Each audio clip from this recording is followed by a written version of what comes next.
민망하지만 손흥민의 마지막 희망 유로파리그 우승. 2024-2025 유로파리그 7라운드가 열렸고 7라운드 호펜하임과의 원정 경기에서 손흥민이 멀티골을 폭발시키는 대활약으로 토트넘을 16강 직행길로 거의 확정을 만들어 놨습니다. 오랜만에 박수 한번 치고 시작하게 됩니다. 자, 지금부터 손흥민의 대활약 소식 전해드리도록 하겠습니다. 토트넘은 유로파리그 6라운드까지 9위에 위치해 있었습니다. 3승 2무 1패. 이 순위라면 토트넘은 16강을 출전할 수 없고 플레이오프 2경기를 치러야 하는 끔찍한 상황이 됩니다. 하지만 토트넘이 남은 2경기를 모두 승리한다면 유로파리그 16강에 직행을 가게 되기 때문에 이번 7라운드는 매우 중요할 수밖에 없었습니다. 개인적으로는 리버풀과의 카라바오컵 4강보다 감히 더 중요한 경기라고 판단될 정도였습니다. 우승을 위해 카라바오컵 2경기보다 유로파리그 9경기를 이기고 우승할 확률이 더 높지 않을까요? 네. 본래 토트넘이라면 호펜하임 정도는 로테이션을 돌리면서 여유롭게 경기할 수 있어야 하는데 안타깝게도 토트넘의 선수단이 14명밖에 남지 않은 정말 초토화되어 있다는 말이 딱 어울리는 상황이었습니다. 나머지는 모두 유망주들로 채워야 했습니다. 부상자가 무려 12명. 그것도 한순간에 일어난 게 아니라 무려 4개월 가까이 부상자가 10명대를 유지하고 있는 상황입니다. 한 축구 분석 매체에서는 선수들 총 부상 일수가 거의 700일에 가깝다고 분석하기도 했습니다. 토트넘은 4일 쉬고 독일 원정을 떠나는 경기인데 문제는 또 이틀 쉬고 다시 리그 경기를 또 치러야 한다는 것입니다. 하지만 다음을 염두한 경기를 할 수는 없습니다. 엔지 감독은 이 경기에 예상대로 할 수 있는 가장 강력한 라인업으로 호펜하임을 상대하게 되었습니다. 오스틴 골키퍼, 포로, 드라구신, 벤 데이비스, 아츠 그레이, 베리발, 벤탄쿠르, 메디슨, 쿨루셉스키, 히샬리송, 손흥민이 선발 출전하게 되었습니다. 네, 이 스쿼드가 가장 강력한 라인업인 상황입니다. 그나마 다행인 것은 2주 전에 뇌진탕으로 선수 생명 위기였던 벤탄쿠르가 복귀하면서 팀을 돕게 되었습니다. 모든 선수들이 에너지가 완전 바닥난 상황인데 유일하게 체력 만땅인 벤탄쿠르였습니다.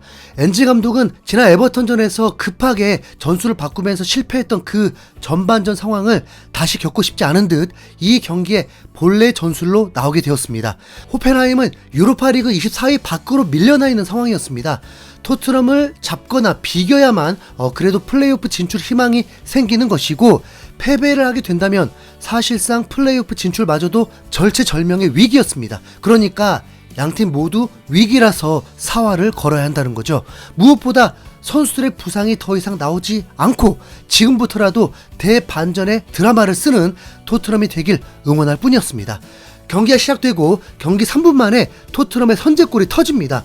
호펜하임 골키퍼의 킥과 동시에 호펜하임 수비수들이 라인을 올렸고 히샬리송은 천천히 역으로 걸어나오고 있었습니다. 그런데 그 순간에 포로가 미드필더로 출전한 메디슨에게 롱킥을 배달해줬는데 메디슨이 호펜하임 라인을 깨트렸고 경합 상황에서 안정적인 터치 한 방에 기회가 만들어지면서 그대로 시원한 골을 성공시켰습니다.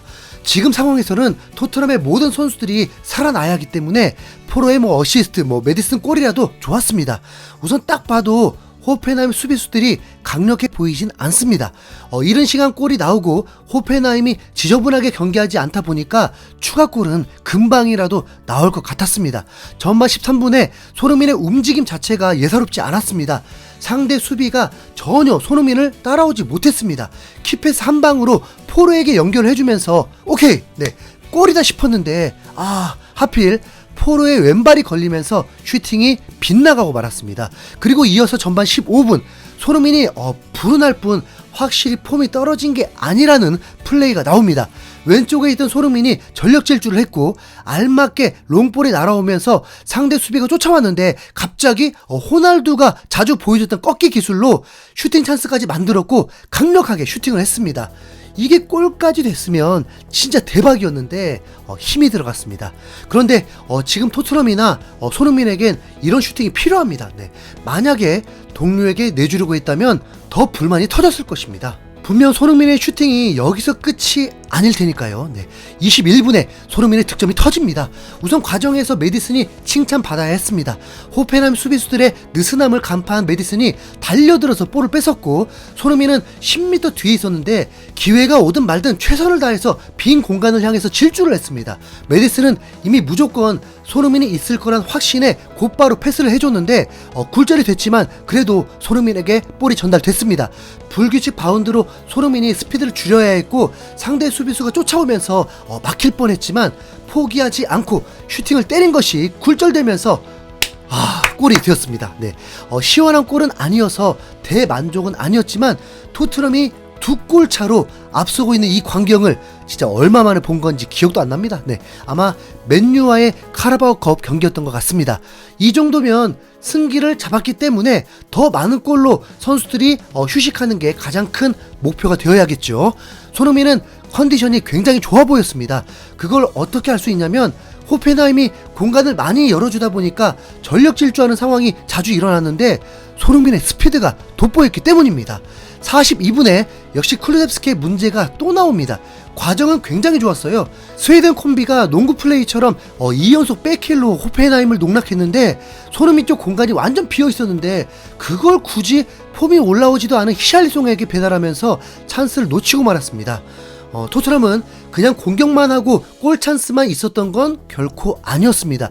실점 위기도 많았고 지금 수비 조직이면 레스터 시티와의 리그전도 불안한 상황이었습니다. 호펜하임은 전반에 슈팅을 13개나 때렸어요. 네, 실점이 안 나온 게 이상할 정도였죠. 이러니까 2대0으로 앞서도 손흥민을 쉬게 하지도 못하고 후반 초반에 오히려 플레이가 허접인 히샬리송을 빼고 무어를 투입합니다. 호펜하임의 페널티킥 선언이 있었다가 VAR 통해서 취소가 되는 상황도 있었고 급기야 추격골을 허용합니다. 호펜하임의 완벽한 역습이었습니다. 토트넘의 체력이 방전된 게 보였기 때문에 2대1 상황은 오히려 암울하게 느껴졌습니다. 토트넘은 비겨도 최악이 되니까요. 76분에 손흥민이 히어로가 됩니다. 사실 이 시간이면 손흥민이 교체가 될 상황인데 불안하고 믿을만한 선수도 없어서 손흥민은 계속 뛰어야만 했습니다. 벤탄쿠르가 먼저 길을 차단하면서 역습이 되었고 무어가 손흥민에게 내주었습니다. 그리고 손흥민이 딱 한 번 페인팅 한 후에 강력한 왼발 슈팅이 제대로 걸리면서 그대로 파포스트로 득점을 완성했습니다. 네, 이거지. 네, 손흥민 또 왼발 슛. 네, 경기를 마칠 수 있는 쐐기골이었습니다. 손흥민은 절제된 세레머니를 보여주면서 언론들아 조용히 해라, 호펜하임 팬분들 조용히 해라, 그런 세레머니를 보여줬습니다. 자존심이 상해서일 수도 있습니다. 크게 상관도 없지만 레스터시티 해트트릭 때 그 세레머니들이 생각나더라고요. 손흥민은 멀티골을 넣은 후에 미션 완성으로 바로 교체가 되었습니다. 토트넘은 계속 위기가 있었어요. 추가 실점을 하면서 살얼음판이었습니다. 우선 지쳐서 경기 진행이 안 됩니다. 하지만 버텼고 고맙다 토트넘. 승리를 시켜내면서 이 경기 손흥민이 히어로가 되었습니다. 손흥민은 패스 정확도가 96%에 달하는 군더더기 없는 활약을 보여주었고 평점 8.7을 받았습니다. 손흥민은 이 경기로 시즌 9호 10호 골을 9시즌 연속 두 자릿수 득점포를 가동했습니다. 그리고 이번 경기 출전으로 토트넘 역대 출전 경기에 10위에 오르게 되었습니다.